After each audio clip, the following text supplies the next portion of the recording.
voudrais d'abord remercier l'université et surtout, plus particulièrement Bérangère Legros pour l'invitation à participer dans ce colloque.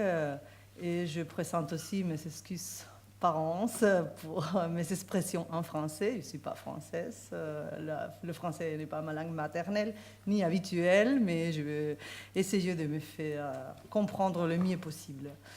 Bien, l'Espagne. Le binôme tourisme procréatif et l'Espagne.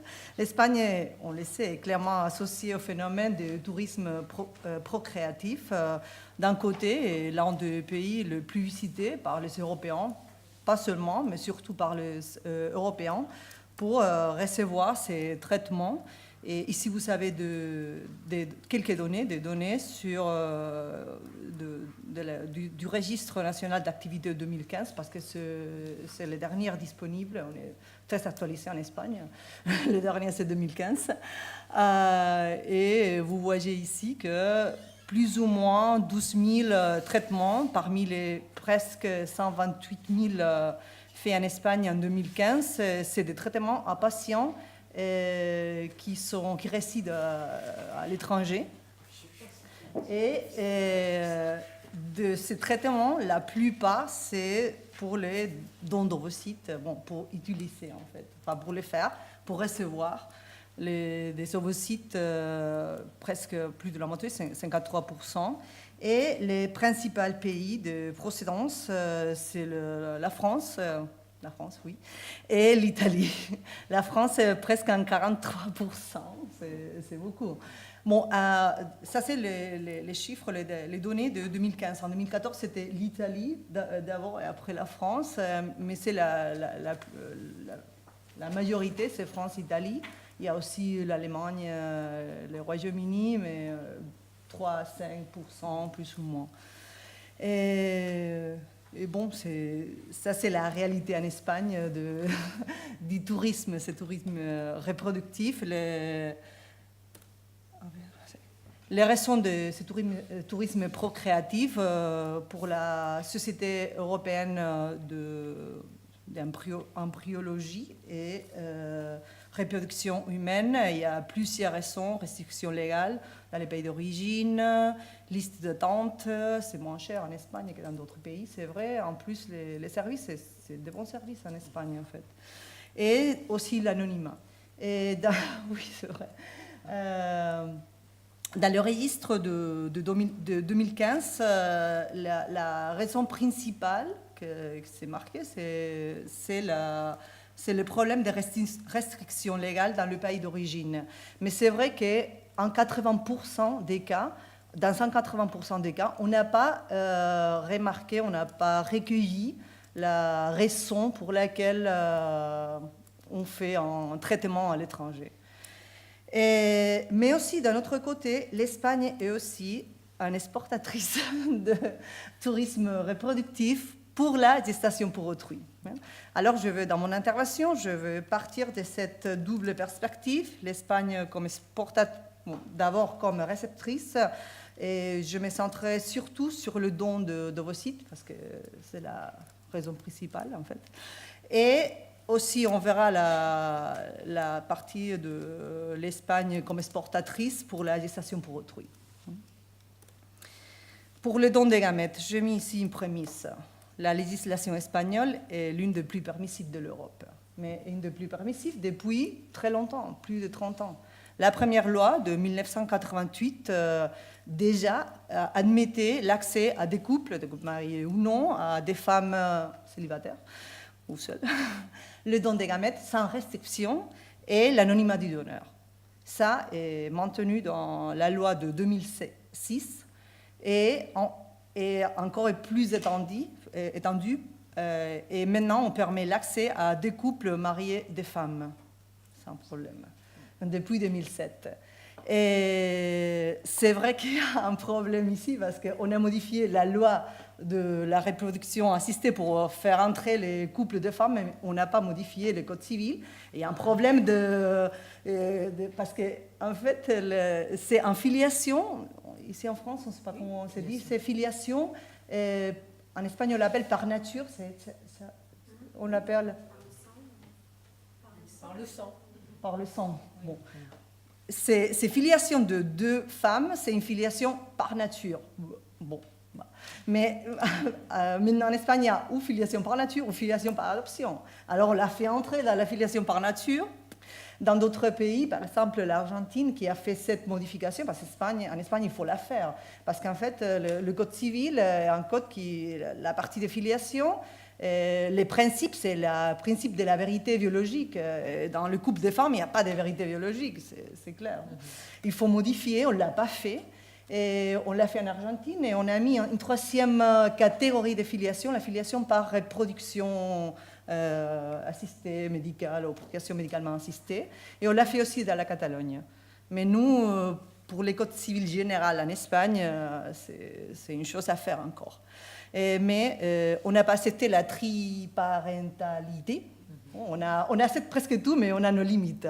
Pour l'instant, on n'accepte pas la triparentalité. Ou deux femmes, ou un père et une mère. Et s'il y en a trois, il faut choisir. Ou le couple de femmes, ou si c'est un traitement de reproduction assistée, c'est deux mères. Et si on prend recours d'un ami pour avoir un enfant, il y a un problème, il y a un vrai problème. Mais pour l'instant, il n'y a que deux pères. Père ou mère, ou deux mères. Et cette étendue de normative a encouragé en Espagne la discussion à propos de l'existence d'un authentique droit à la procréation. Est-ce qu'il existe ?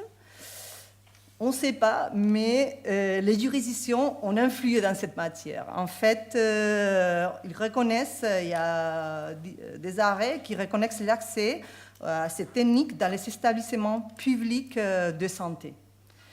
Et sur la base du principe d'égalité. Bon, il y a un arrêt qui dit, si on ne la met pas, on obligerait une personne d'orientation homosexuelle à avoir des relations hétérosexuelles pour obtenir la procréation. Oui, ça c'est vrai, mais il faut... Ça c'est clair, c'est évident, mais... il y a un droit, depuis quand en Espagne il y a un droit à la procréation pour accepter tout court cet accès, c'est un problème de santé.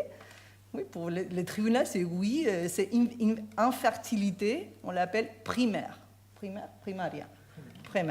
Bon. Enfin, je le laisse ici, mais bon.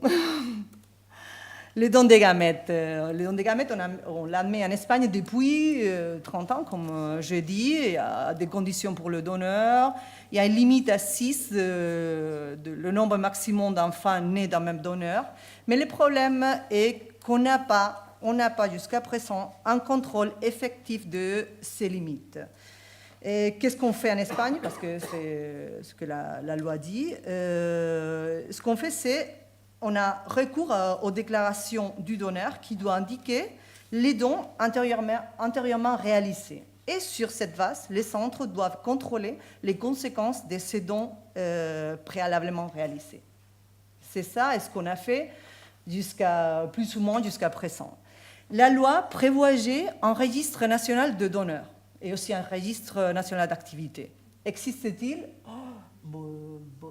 Pendant 10 ans, il n'y avait pas de registre. En 2017, mais surtout poussé par les exigences normatives européennes, de la normative européenne et aussi nationale en matière de dons et traitement des cellules et des tissus humains, on a créé, le ministère de Santé a créé le système d'information en matière de reproduction humaine assistée, qui inclura, parce que maintenant il est en phase de pilotage encore, inclura les 3 registres de donneurs, d'activités et de centres. Mais la réalité est que, avec cette situation, on n'a pas pu contrôler d'une façon fiable non seulement le nombre maximum d'enfants par donneur, mais encore, on ne peut pas connaître d'autres circonstances en relation avec le don des gamètes en Espagne, le nombre de donneurs, les caractéristiques, etc. On ne les sait pas. Vraiment, il n'y a pas de statistiques officielles. En outre, des aspects principaux du don soulèvent aussi d'interrogations en Espagne, l'anonymat et la gratuité. L'anonymat, d'entre tous les motifs pour justifier son maintien, En pratique, même si on ne le dit pas, en pratique, un des principaux, c'est éviter la diminution du nombre de dons. Ça, c'est clair. Mais même en Espagne, il y a un débat de si on doit maintenir ou pas l'anonymat. Surtout parce que, par comparaison avec ce qui se passe pour l'adoption. Dans le Code civil, et surtout après la modification de 2015, l'enfant a droit à connaître ses origines dans les cas de l'adoption. Mais dans la procréation assistée, c'est anonyme, les dons. Alors ça, c'est de plus en plus constaté en Espagne. Sinon, la sélection de donneurs l'a fait l'équipe médicale. C'est interdit de le faire par les participants dans les techniques. L'équipe médicale devra également garantir la meilleure similitude phénotypique et immunologique. Cette dernière critère oriente en pratique la sélection des donneuses par les cliniques pour faciliter la similitude en fonction du type majoritaire des clients de la clinique, bien sûr. Mais en tout cas, en Espagne, comme je viens de dire, il n'y a pas de statistiques sur l'âge, la nationalité, la provenance des donneuses. Il n'y a pas. Les profils, quant à les profils, traditionnellement, il s'est dit qu'elles se recrutaient surtout dans ce qu'on appelle les viviers universitaires. En fait, si, oui, c'est ça. La cantera universitaria. Oh, de temps en temps, on voit, bon, je vis dans la rue, pas dans l'université, dans la rue, j'ai vu la publicité pour le don d'ovocytes, et dans les campus, on voit aussi des publicités. Mais c'est vrai que dans les dernières années, il y a d'autres collectifs qui ont rentré aussi avec beaucoup de force, surtout collectifs affectés par la crise économique en Espagne. Quant à la gratuité, la loi prévoit une compensation, mais sans que cette compensation puisse constituer une incitation au don. Et les chiffres, j'ai mis ici les chiffres. Pour les spermes, environ 60 €. Pour les ovules, environ 1 000 €. C'est vrai, bon, c'est une discrimination. Non, c'est pas la même chose. La technique est beaucoup plus agressive, il y a beaucoup plus de risques. C'est pas un moment de plaisir. C'est pas la même chose. C'est plus compliqué. Non, mais en fait, c'est ça, c'est plus compliqué. Mais cela justifie ces prix. Cela le justifie. C'est aussi, il y a aussi des polémiques avec ça. Et bon, il y a des contrôles en fait sur ça. Le ministère de la Santé, après avis de la Commission nationale de reproduction humaine assistée, doit fixer périodiquement les conditions de base qui garantissent le respect du caractère gratuit du don. Mais quelle activité a fait le ministère en ce sens? Franchement, je ne la connais pas. Si quelqu'un la connaît, vous pouvez me le dire, mais il n'y a pas un contrôle effectif du ministère de cet aspect. Et il y a des restrictions sur la publicité du don. C'est interdit de faire référence aux compensations économiques. Mais cela suffit pour assurer l'altruisme du don. C'est pas évident. C'est pas évident. On propose des mesures additionnelles, par exemple réduire les montants ou limiter l'accès en tant que donneur potentiel aux personnes ayant des revenus personnels inférieurs à certains ratios. Mais franchement, il ne semble pas que l'administration ait l'intention de renforcer les contrôles sur ce point. Et surtout, il n'existe pas en Espagne vraiment un débat social à cet égard. Et tout comme il n'existe pas sur d'autres sujets en relation avec la procréation médicalement assistée. Par exemple, la destination des embryons surnuméraires à la recherche ou, par exemple, les diagnostics génétiques pré-implantatoires. Sauf la gestation pour autrui, il n'y a pas de débat social. En Espagne, il y a une large acceptation sociale de cette matière. Et en plus, Il ne faut pas oublier la force du secteur privé de la reproduction assistée en Espagne. C'est un secteur très très puissant et ça peut-être a une influence aussi importante même dans la législation. En tout cas, c'est clair qu'en Espagne, il faut plus de transparence dans cette matière, un fonctionnement plus effectif, non, un fonctionnement des registres, pas plus effectif des registres, et aussi il faudrait une information plus précise aux donneuses des risques de ces pratiques. Parce que l'information, maintenant, bon, il y a d'informations, bien sûr, mais on ne met pas l'accent sur les risques. Sinon, je sais combien de temps encore? 6 minutes? 5 minutes? 10 minutes.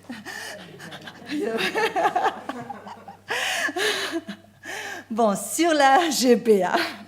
Sur la GPA, la situation en Espagne est, je ne sais pas comment la définir, est fortement controversée dans la pratique de l'administration, des tribunaux, du législateur. En général, c'est très controversé et a une très forte insécurité juridique. La prémisse, nullité du contrat, dans la loi, mais aussi dans la loi est prévue la possibilité du père biologique d'exercer l'action en réclamation de la filiation.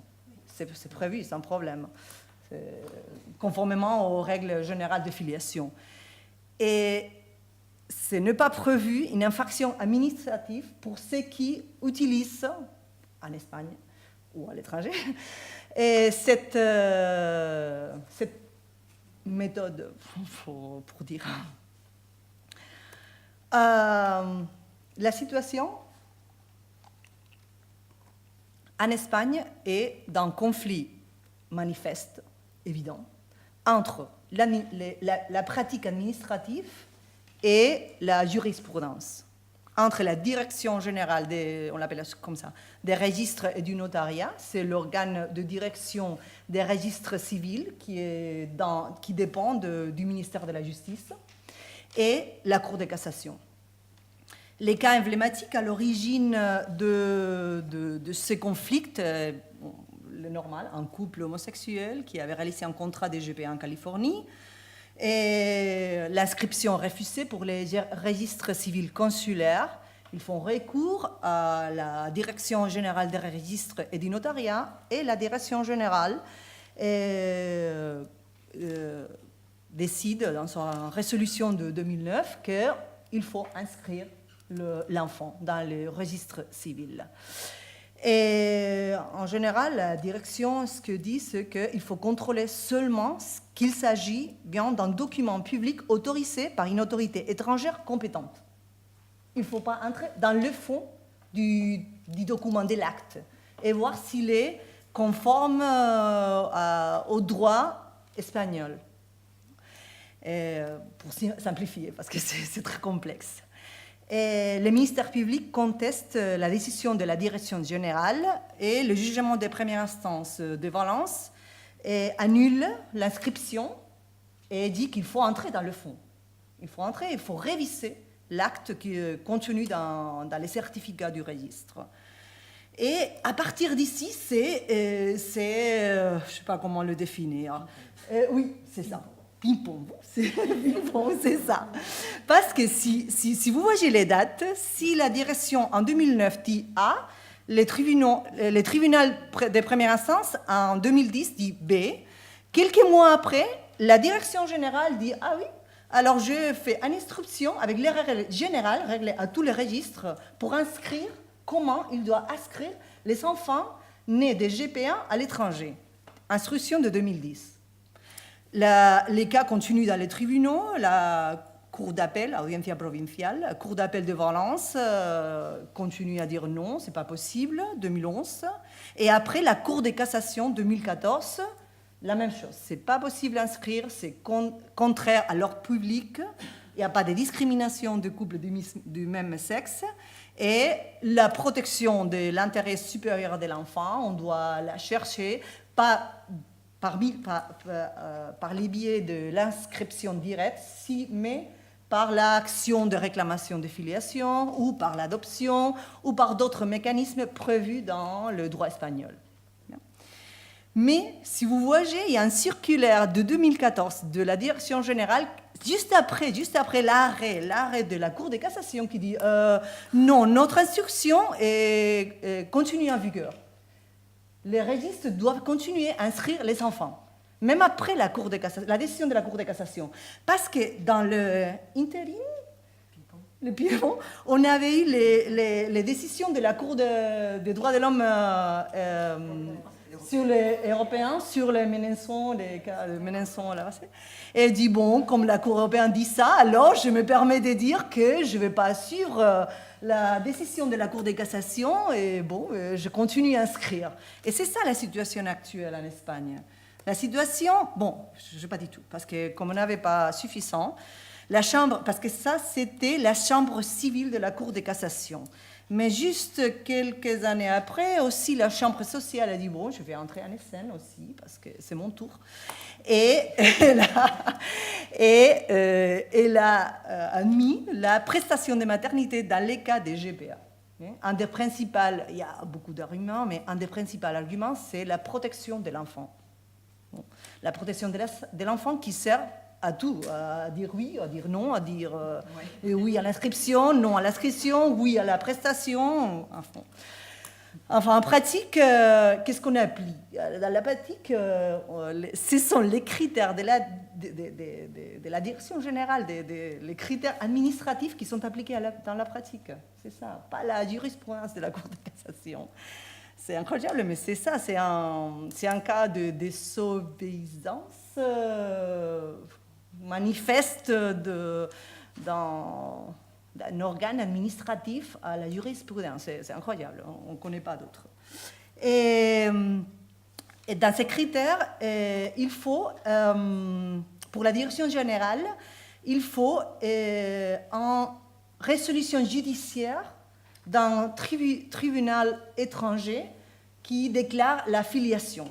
Ça ne suffit pas maintenant la certification du registre. Il faut une résolution judiciaire pour l'inscription. Okay. Mais dans la pratique, ce qui se passe, c'est que l'offre de services tend à s'adapter au marché qui répond aux exigences de la direction générale. C'est ça, c'est ce qui se passe. Et pour finir, avec 2 minutes. Très vite. Tout le monde veut dire, veut intervenir dans ce débat. Et bien sûr, le comité des bioéthiques de l'Espagne voulait aussi dire sa position. Il l'a fait dans un rapport du 8 mai 2017. Et la commission est absolument contre l'admission actuelle en Espagne du contrat des gestations pour autrui. Et pour la majorité du comité, tout contrat de gestation pour autrui implique une exploitation de la femme et un dommage aux intérêts supérieurs du mineur. Bien que cette position n'est pas unanime, mais la majorité considère que tout contrat, et en outre la Cour de cassation le dit aussi expressément dans l'arrêt. Les comités utilisent les arguments habituels du point de vue éthique pour rejeter l'admission en Espagne. Mais il y a encore aussi les législateurs. Le législateur a voulu aussi dire quelque chose. Et maintenant, il y a une proposition de loi régulatrice du droit à la gestation par subrogation de septembre 2017 dans le Parlement espagnol.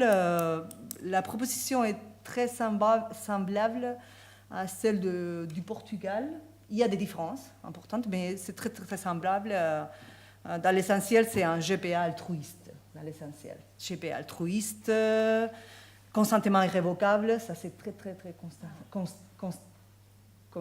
contesté. Il y aura un registre national des GPA, un registre. Nous sommes très, très véloces à créer les registres en Espagne. Ce n'est pas reconnu en droit du mineur à connaître ses origines. Ça, c'est aussi un point important et très contesté. Et bon, c'est ça, c'est ça la situation maintenant en Espagne.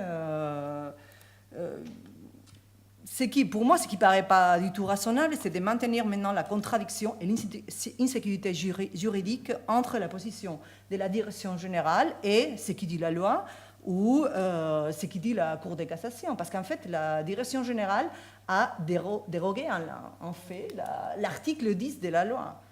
Et ou bien on va réguler et admettre ce traitement, ou bien, bon, on l'interdit, c'est déjà interdit en fait, c'est déjà interdit. Le problème est que, d'un côté, permettre une régulation interne implique nécessairement admettre la reconnaissance de quelconque GPA international, parce que même si on a une loi espagnole de GPA, si c'est un GPA altruiste, ça ne va pas satisfaire pas du tout la demande.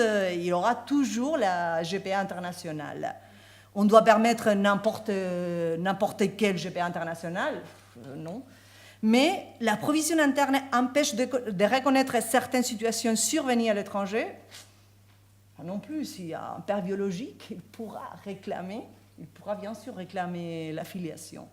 Et ça nous fait revenir sur les cas, pas sur solution absolument contre ou absolument pro la gestation. Et pour l'instant, le comité de bioéthique, ce qu'a dit, c'est qu'il faut contrôler, et je suis d'accord avec ça, il faut contrôler pour l'instant les agences et les intermédiaires qui opèrent en Espagne. Parce que si maintenant c'est interdit, c'est interdit. Il ne faut pas admettre des intermédiaires. Il y a des agences. Il y a des agences qui, plus ou moins, ne le font pas très ouvertement, mais il y a des agences qui a dans les foires de reproduction qui sont ici et là. Alors il faut vraiment, si maintenant c'est interdit, il faut contrôler ça. Ça, c'est vrai. Et le comité dit oui, pour l'instant, il faut faire ça d'abord. Et après, on verra. Les comités n'osent pas à dire quelles autres mesures il faudrait prendre si cela ne fonctionne pas. Ne dit pas, il faut mettre des sanctions aux intervenants. Il ne le dit pas expressément. Ou il faut faire comme à Paradiso. L'État doit prendre en charge les enfants et les placer. Il ne le dit pas. Il ne le dit pas pour l'instant. Il dit, pour l'instant, il faut faire ça et voir qu'est-ce qui se passe. Mais bon, la situation est vraiment chaotique en Espagne pour la gestation pour autrui, et très, très insécure, en fait. Et je vous remercie.